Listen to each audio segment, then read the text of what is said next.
So this morning when I woke up, I saw a video of a woman who was being forced to move out of her rental because the landlord was trying to increase their rent by $700 a month.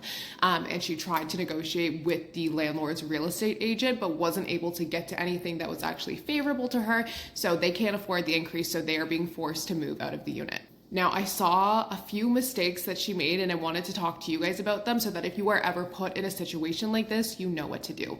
First and foremost, if you are being served a notice from your landlord that is telling you that your rent is going up, you need to figure out, is this even fucking legal? And maybe you're like, Nicole, if it wasn't legal, then why would they even try to do it? Because people will do whatever the fuck they want to do and see if they can get away with it. So it is up to you to see if what they are doing is actually legal. So you're going to go online and you're going to search up your area and the landlord and tenant laws that go along with it. New York landlord and tenant laws, California landlord and tenant laws, Ontario landlord and tenant laws. Then you're going to look at what type of an increase is legal and what types of notices they have to give you. Is the increase a 20% increase when CPI actually says you can increase it by 2%? Then that is not legal. Now, if you go through this and you figure out, okay, the increase actually is legal, they are allowed to do this, but I want to go back and try to negotiate with them, this is what I would do. The girl in the video that I watched, she was actually showing her emails with her and the real estate agent, and I was like, oh, no.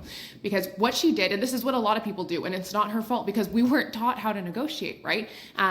She went on and she's like, this is going to be really difficult for us to pay. We're not going to be able to do this.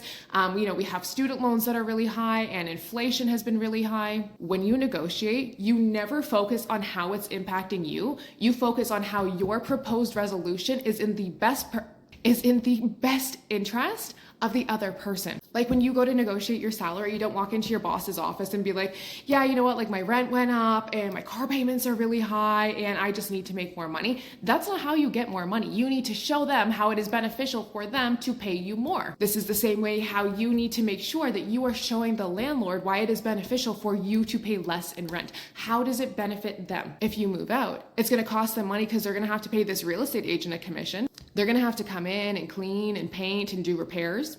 It's going to take time to find another tenant. What's the vacancy like? Is it going to take 1 month, 2 months, 3 months? That's all lost money because rentals are perishable inventory. If you don't charge rent for 1 month, you can never get that back. That profit, that potential profit, it's gone. And if you're a good tenant who takes care of the property, who always pays their rent on time, you have more negotiation room here. You're like, okay, you have a really good tenant who's paying you rent. You're not going to have to pay anybody to come in and paint the property. You're not going to have to, have the unit potentially vacant for 3 months. And you're not going to have to worry about the fact that whoever you get in here may not actually be a good tenant. So the way you frame it is, how long is it going to take for them to make up that additional money that they're going to have to put out by finding a new tenant? And what is the potential risk for them? When we go to the negotiations, you need to make sure that you have more information than the other person. The person that comes to the negotiation with more information wins, okay? We want to know what the rental inventory is like in our area. We want to understand what the vacancy rates are, okay? We want to understand a value range for our specific unit. And this way you can come to the table and have a conversation about what the actual value for the unit is. Now, the last thing that I want to say here is actually really important. What I have seen, and I'm not saying that this, is specific to this girl. I don't know her situation, but what I have seen